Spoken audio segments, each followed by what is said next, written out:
إن الحمد لله نحمده ونستعينه ونستغفره ونعوذ بالله من شرور أنفسنا ومن سيئات أعمالنا من يهده الله فلا مضل له ومن يضلل فلا هادي له وأشهد أن لا إله إلا الله وحده لا شريك له وأشهد أن محمدا عبده ورسوله أما بعد فإن خير الحديث كتاب الله وخير الهدي هدي محمد صلى الله عليه وسلم وشر الأمور محدثاتها وكل محدثة بدعة وكل بدعة ضلالة وكل ضلالة في النار يا أيها الذين آمنوا اتقوا الله حق تقاته ولا تموتن إلا وأنتم مسلمون يا أيها الناس اتقوا ربكم الذي خلقكم من نفس واحدة وخلق منها زوجها وبث منهما رجالا كثيرا ونساء واتقوا الله الذي تساءلون به والأرحام إن الله كان عليكم رقيبا يا أيها الذين آمنوا اتقوا الله وقولوا قولا سديدا يصلح لكم أعمالكم ويغفر لكم ذنوبكم ومن يطع الله ورسوله فقد فاز فوزا عظيما وقال الله جل وعلا في موضع آخر في كتابه العزيز وفرقانه الحميد شهر رمضان الذي أنزل فيه القرآن هدى للناس وبينات من الهدى والفرقان فمن شهد منكم الشهر فليصم وقال الله تبارك وتعالى في موضع آخر يا أيها الذين آمنوا توبوا إلى الله توبة نصوحا عسى ربكم أن يكفر عنكم سيئاتكم ويدخلكم جنات تجري من تحتها الأنهار وقال النبي صلى الله عليه وسلم من صام رمضان إيمانا واحتسابا غفر له ما تقدم من ذنبه ومن قام ليلة القدر إيمانا واحتسابا غفر له ما تقدم من ذنبه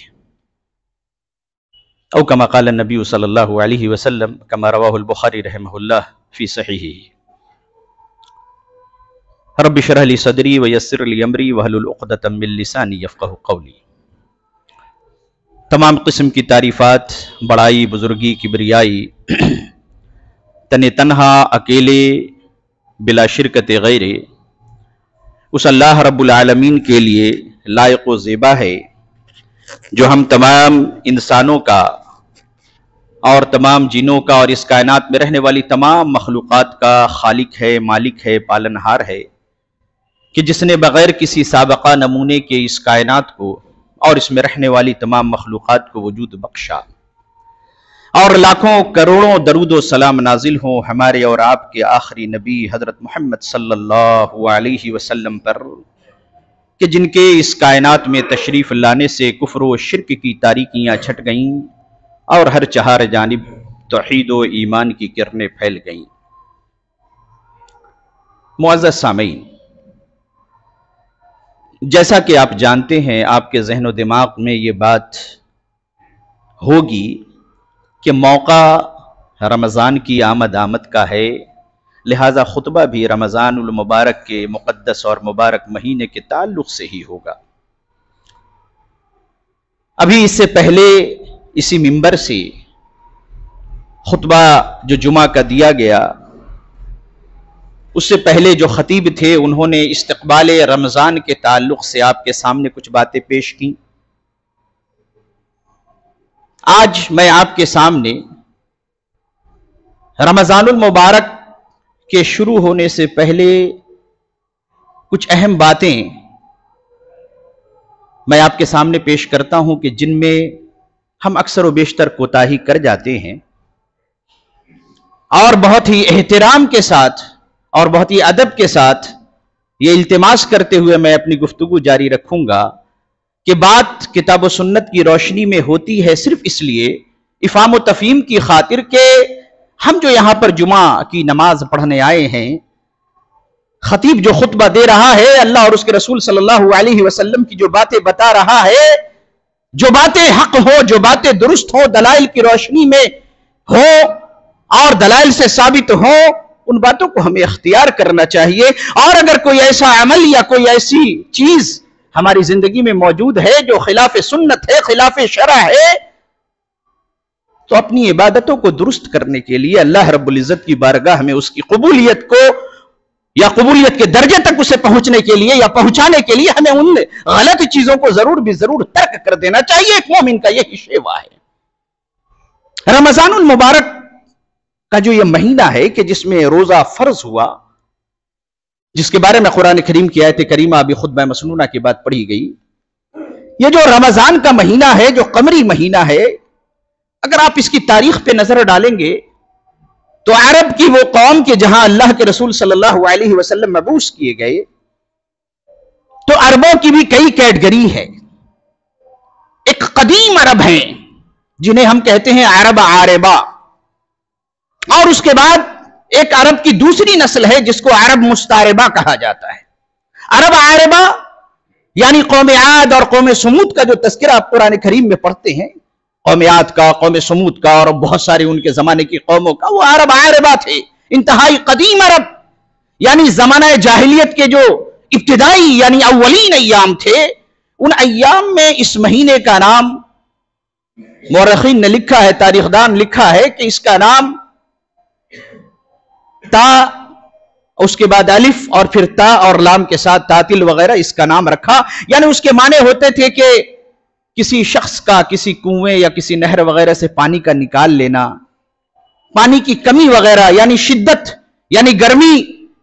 کا زیادہ ہو جانا، گرمی کی شدت کا ہو جانا، پانی کا ختم ہو جانا، پیاس وغیرہ کی شدت کا ہونا، اس موقع پر اس کا یہ نام رکھا گیا.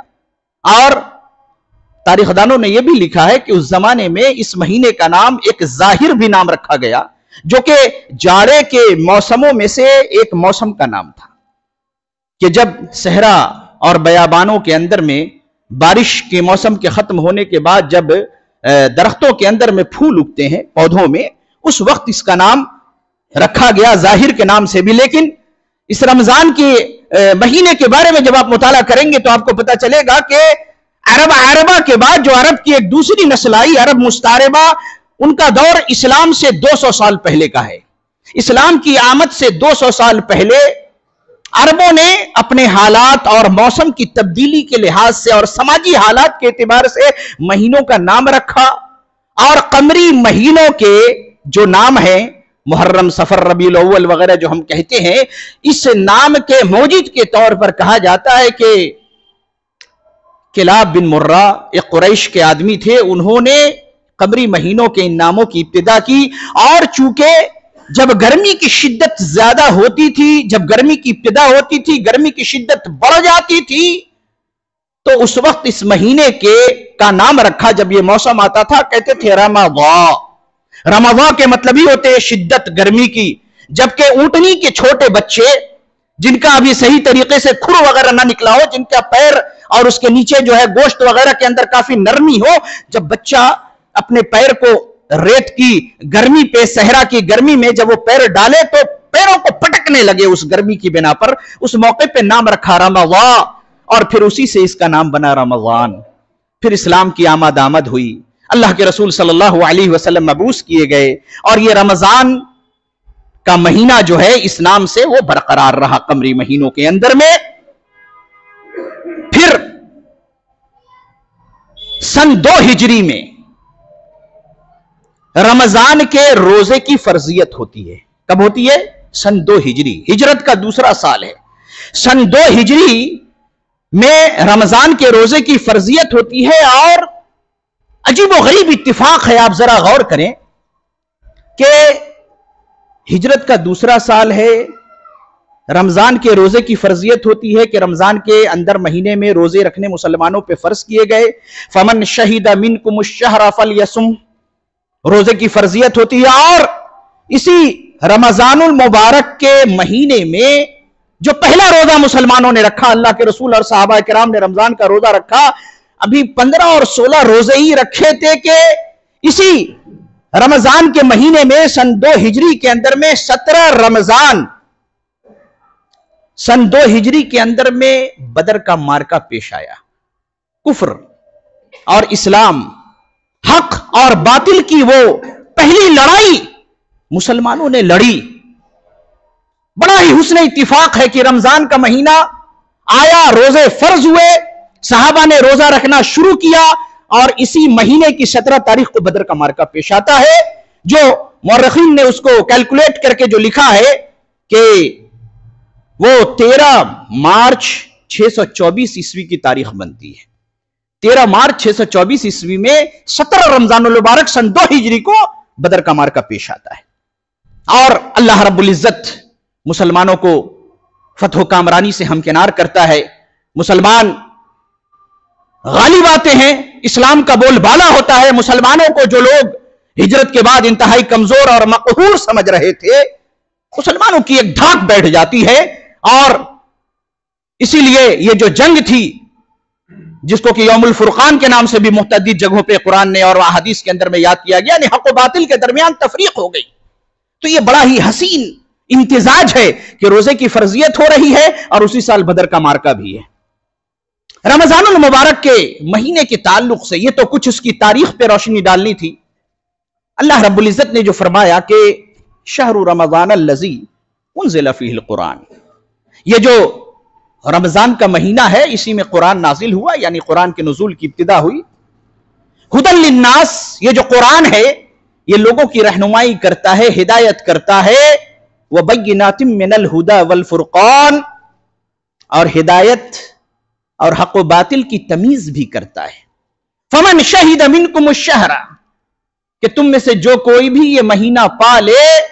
فلیصمہ، تو اسے چاہیے کہ اس مہینے کا روزہ رکھے. اللہ رب العزت نے روزہ رکھنے کا ہمیں حکم دے دیا، لیکن روزہ ہم رکھتے ہیں، بہت ہی اچھی بات ہے. جب رمضان کا مہینہ آیا تو اللہ کے رسول صلی اللہ علیہ وسلم نے اپنے صحابہ کو فرمایا، کئی احادیث اس کی فضیلت کے سلسلے میں وارد ہیں. ان میں سے ایک حدیث یہ بھی ہے جو کہ نسائی کی روایت ہے. اللہ کے رسول صلی اللہ علیہ وسلم نے فرمایا، اتاکم شہر رمضان، اے لوگو، اے مسلمانوں، تمہارے اوپر یا تمہارے سامنے رمضان کا مہینہ آنے والا ہے، رمضان کا مہینہ آ گیا ہے. شہر مبارک، یہ ایک مبارک مہینہ ہے. فرض اللہ علیکم صیامہ، اللہ تبارک و تعالیٰ نے اس کے روزے تمہارے اوپر فرض کیے ہیں. تفتح فیہ ابواب السماء، اور اس میں آسمان کے دروازے کھول دیے جاتے ہیں. بعض روایت میں موجود ہے، آپ نے سنا ہوگا کہ ابواب الجنہ، جنت کے دروازے کھول دیے جاتے ہیں. وتغلق فیہ ابواب الجحیم، اور جہنم کے دروازے اس میں بند کر دیے جاتے ہیں. وتغل فیہ مردۃ الشیاطین، اور جو سرکش شیاطین ہیں اللہ تبارک و تعالیٰ ان کو قید کر دیتا ہے. فیہ لیلۃ، اور اس کے اندر ایک رات ہے، خیر من الف شہر، جو کہ 1000 مہینوں سے بہتر ہے. فمن حرم خیر ھذا فقد حرم، تو جو شخص اس مہینے کی کہ اس خیر سے، اس بھلائی سے محروم کر دیا گیا، تحقیق کہ وہ محروم کر دیا گیا. بعض روایتوں کے اندر یہ موجود ہے کہ قد اذلکم شہر عظیم، اس روایت کے اندر شہر مبارک. بعض روایتوں میں ہے کہ تمہارے اوپر شہر عظیم، ایک عظیم مہینہ سایہ فگن ہونے والا ہے. گویا کہ اب ہمیں غور یہ کرنا ہے کہ رمضان کی جو یہ برکت ہے، رمضان کی جو یہ عظمت ہے، جس کے بارے میں متعدد احادیث ہیں اس کی فضیلت کے بارے میں، تو یہ رمضان کا مہینہ شروع ہوا، رمضان کی عظمت، اس کی برکت، اس کی رحمت، کہ کیا ہم حقدار ہو سکتے ہیں؟ کہیں ایسا تو نہیں کہ ہم رمضان کا مہینہ شروع ہوا، ہم نے روزے شروع کر دیے، تراویح کی نماز بھی شروع کر دی، اور اس کے بعد انجام کار یہ ہوا اللہ رب العزت کے نزدیک کہ اس رمضان کی عظمت جس کا وعدہ اللہ کے رسول صلی اللہ علیہ وسلم نے کیا کہ شہر عظیم شہر مبارک، اس کی برکت، اس کی رحمت، اس کی عظمت سے ہم محروم ہو جائے؟ ایسا ہو سکتا ہے؟ کیوں؟ کیونکہ ہمیں یہ کوشش کرنی چاہیے کہ رمضان کے مہینے سے پہلے پہلے ہم غور کریں کہ آخر وہ کون سا عمل ہے کہ جس کی بنا پر ہم ان عظمتوں کا اور ان اللہ کی ان رحمتوں کے ہم مستحق ہو سکتے ہیں۔ ان میں سب سے پہلی چیز کیا ہے کہ ہمیں چاہیے کہ ہم رمضان کے روزے سے پہلے اپنے نفس کا محاسبہ کریں۔ اللہ کے رسول صلی اللہ علیہ وسلم نے فرمایا ہے، بخاری کی روایت ہے اور بھی کتب سنن کے اندر متعدد طرق سے یہ روایت منقول ہے کہ من صام رمضان ایمانا و احتسابا غفر له ما تقدم من ذنبه، کہ جس نے ایمان کے ساتھ اور احتساب کے ساتھ اپنے نفس کا محاسبہ کرتے ہوئے رمضان کا روزہ رکھا، ومن قام لیلۃ القدر ایمانا و احتسابا، جس نے لیلۃ القدر میں قیام کیا ایمان کے ساتھ، احتساب نفس کے ساتھ، غفر له ما تقدم من ذنبه، تو جو اس کے سابقہ گناہ ہے وہ معاف کر دیے جائیں گے۔ اللہ رب العزت نے شرط لگائی کہ رمضان کا روزہ کیسے ہونا چاہیے؟ ایمان و احتساب کے ساتھ۔ لیلۃ القدر اور قیام اللیل کیسے ہونا چاہیے؟ تراویح کی نماز جو ہم پڑھتے ہیں وہ کیسے ہونا چاہیے؟ ایمان اور احتساب کے ساتھ۔ اب بات اسی پہ شروع کرتے ہیں۔ رمضان کا مہینہ آیا، جو ہم میں سے نمازی ہیں پنج وقتہ، ماشاءاللہ رمضان کی برکتیں ان کو حاصل ہوئیں، لیکن ہم میں سے لوگوں کی اکثریت یہ ہے، بہت ہی ادب کے ساتھ، کوئی برا نہ مانے، مسجد کے اندر ہم نہیں آتے، ہم صرف اور صرف جمعہ کی نماز پڑھتے ہیں۔ کبھی کبھار آ گئے بھولے بھٹکے مسجد کے اندر تو الگ بات ہے، اور مسلمانوں کی اسی حالت کو دیکھتے ہوئے لوگوں نے بہت سارے چٹکلے بھی بنا رکھے ہیں کہ کسی گاؤں کے اندر کوئی مسجد تھی، پھول کے باغ، وہاں پر پھلواری لگی ہوئی تھی، کسی کی بھینس یا بکری یا گائے وغیرہ آئی اور پھول کھا گئی۔ مسجد کے امام صاحب بڑے ناراض ہوئے، بلایا کہ تمہاری جو گائے بیل یا بھینس جو بھی ہے وہ مسجد میں آ کر کے پھول وغیرہ کھا گئی ہے، نقصان کر دیا مسجد کا۔ کہہ رہے مولوی صاحب کیوں ناراض ہوتے ہو؟ جانور ہے، غریب ناسمجھ ہے، مجھے کبھی آتے دیکھا ہے مسجد میں؟ تو کہنے کا مقصد یہ ان لوگوں نے بنائے ہیں، چٹکلا ہی ہو سکتا ہے، لیکن یہ حالت واقعی میں ہماری ہے۔ مسجدوں سے ہمارا دور دور تک کوئی تعلق نہیں۔ رمضان آیا، رمضان کے روزے ہم نے شروع کر دیے، لیکن احتساب سے ہم اگر غافل رہے، رمضان آیا، لوگوں کی دیکھا دیکھی، لاجن شرمن، یا رمضان کی برکتوں کے حصول کے لیے بغیر توبہ کیے رمضان کے مہینے میں ہم داخل ہو گئے۔ 11 تاریخ سے غالباً تراویح کی پہلی ہوگی نماز، ہم اس میں داخل ہو گئے، تراویح شروع کر دی، رمضان کے روزے بھی رکھنے شروع کر دیے، نمازیں بھی پڑھی، رمضان ختم، عید کا چاند نظر آیا، ہم بھی عید کا چاند بن گئے۔ کہتے ہیں نا کہ بھائی آپ تو عید کے چاند بن گئے، دکھتے ہی نہیں ہے۔ مطلب رمضان ختم ہوتے ہی ہم مسلمان عید کے چاند بن جاتے ہیں، مسجدوں کے اندر رش رہتی ہے، جگہ نہیں رہتی رمضان کے دنوں میں، رمضان ختم، مسجد ویران۔ تو آپ کیا سمجھتے ہیں کہ ہم نے رمضان کے روزوں کی جو برکتیں تھی، جو رحمتیں تھی، حاصل کر لی؟ نہیں میرے بھائی، ہم مغالطے کا شکار ہیں۔ ٹھیک ہے، اس سے پہلے جو کوتاہیاں ہوئیں، نماز ہم نے چھوڑے، اللہ رب العزت کی جو نافرمانیاں ہم نے کی، لیکن جب رمضان آیا، رمضان سے پہلے ہمیں سچی پکی توبہ کرنی چاہیے۔ یا ایھا الذین آمنوا توبوا الی اللہ توبۃ نصوحا، اے ایمان والو تم سب مل کر کے اللہ رب العزت کی بارگاہ میں سچی پکی توبہ کرو۔ عسیٰ ربکم ان یکفر عنکم سیئاتکم ویدخلکم جنات تجری من تحتہا الانہار، امید ہے کہ اللہ تبارک و تعالیٰ تمہارے گناہوں کو بخش دے گا، تمہارے گناہوں کو معاف کر دے گا، تمہیں ایسی جنتوں میں داخل کرے گا کہ جس کے نیچے نہریں جاری ہیں۔ توبہ کرے انسان، اے اللہ میں بے نمازی تھا، اے اللہ تبارک و تعالیٰ میں گنہگار تھا، اے اللہ تبارک و تعالیٰ میں مختلف قسم کی معصیت اور گناہ کا کام کیا کرتا تھا، رمضان آیا ہے، میں سچی توبہ کرتا ہوں تیری بارگاہ میں کہ آج سے میں بے نمازی نہیں رہوں گا۔ رمضان میں نے جس نماز کی ابتدا کی ہے، انشاءاللہ رمضان کے ختم ہونے کے بعد بھی مسجدوں میں آؤں گا، نماز پڑھوں گا۔ رمضان میں جن گناہوں کو میں نے ترک کرنے کا ارادہ کیا ہے، اے تبارک و تعالیٰ میں رمضان کے بعد بھی اس عمل پہ برقرار رہوں گا۔ اگر توبہ کر کے آدمی اپنے عمل کا محاسبہ کر کے، اپنے نفس کا محاسبہ کر کے رمضان میں داخل ہو تو بات بنے گی۔ رمضان شروع ہوا، دیکھا دیکھی مسجد میں آ گئے، رمضان ختم، مسجد سے غائب۔ میرے بھائی، ایسی عبادت اور ایسے روزے اور ایسے نماز کی اللہ رب العزت کو کوئی حاجت نہیں، کیونکہ علماء کے صحیح ترین اقوال کے مطابق آپ پڑھ جائیں حدیث کی کتاب، علماء کے اقوال بولتے ہوئے اس چیز میں لوگ تھوڑا تساہل برتتے ہیں کہ کہیں کوئی ناراض نہ ہو جائے، لیکن اللہ کے رسول کے اصحاب ترک نماز کے علاوہ عمل میں سے کسی چیز کو کفر نہیں جانتے تھے۔ یہاں تک کہ علماء عرب میں سے بڑے بڑے شیوخ اور اس سے پہلے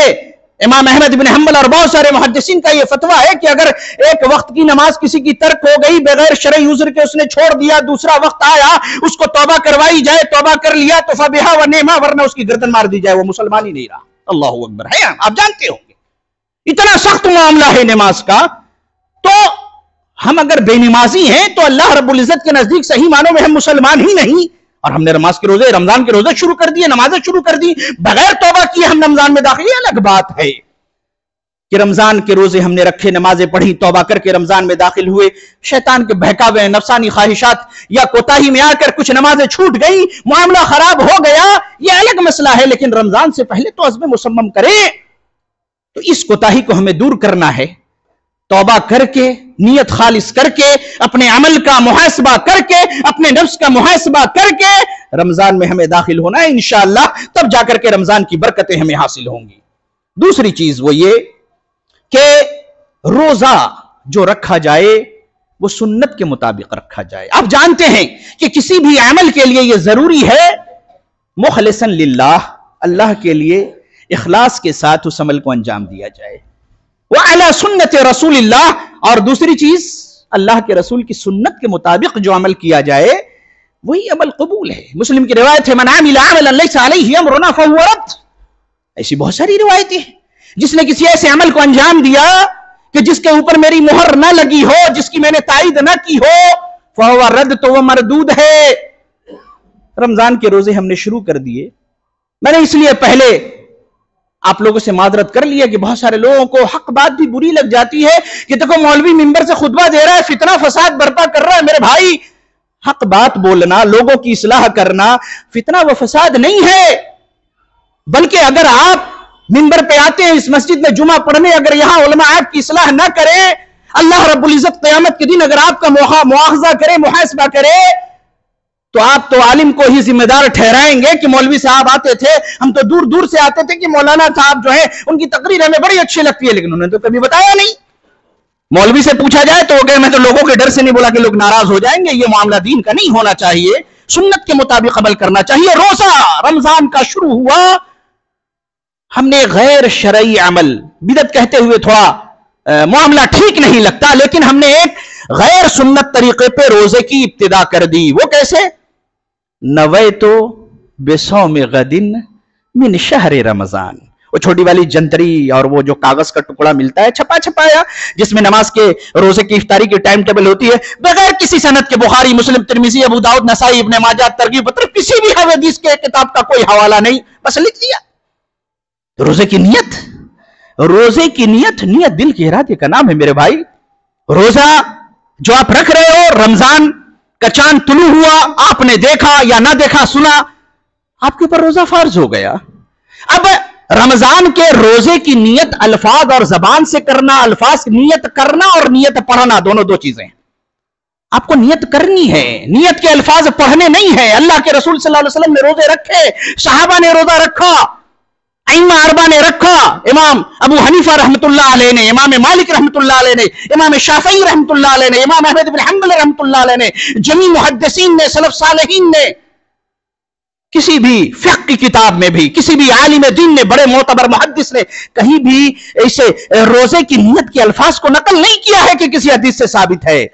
اور دیکھیے غد کے معنی کیا ہوتے ہیں۔ آج آپ روزہ رکھ رہے ہیں، فجر کے وقت سے پہلے آپ نے سحری کی، اور آپ جانتے ہیں نا جیسے ہی سورج غروب ہوا تو ڈیٹ بدل جاتا ہے، بدلتا ہے کہ نہیں؟ سورج غروب ہوا اسلامی اعتبار سے وہ اگلا دن شروع ہو گیا، ڈیٹ تبدیل ہو گئی۔ اب اگلا سورج جب غروب ہوگا تب جا کے دن کا اختتام ہوگا اس تاریخ کا۔ ابھی آپ اس دن میں داخل ہو چکے ہیں اور آپ کہہ رہے نویتو بصوم غد من شہر رمضان،